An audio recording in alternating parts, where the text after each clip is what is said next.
woorde te laat, dis skuld, 'n stille prys wat altyd kom en vorder.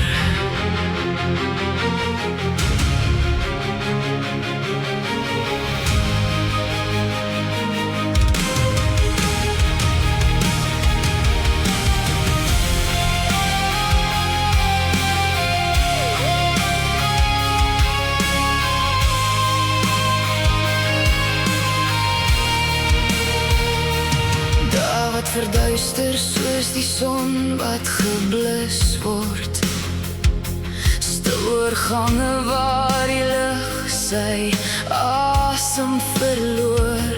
Die maan wat skuins weg, die pad verlig, 'n dowwe gids vir alles wat ons nie wou hoor.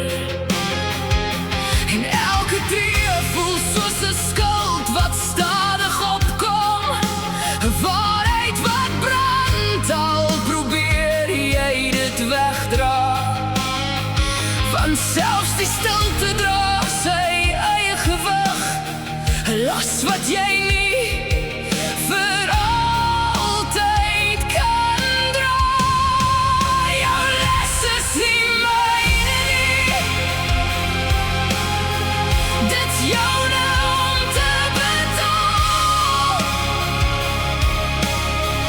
Sommige woorde te vroeg is net gevoelens, en sommige te laat is bloot skuld. Wat kom op?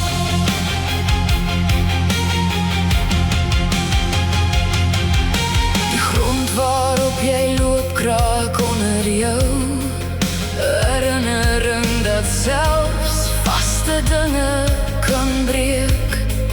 Die verskuilde graskolletjies is koud en eensaam, stil getuies van alles wat jy moes deurstaan. Maar ver diep in die droogte staan 'n enkele roos en blom, 'n klein hardnekkige waarheid wat jou nog steeds vorentoe dwing.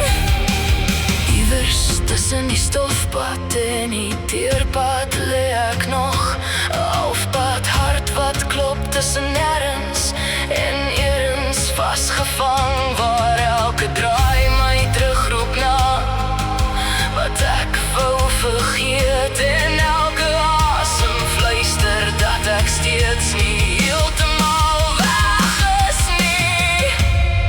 Jou les is nie myne nie, dit's joune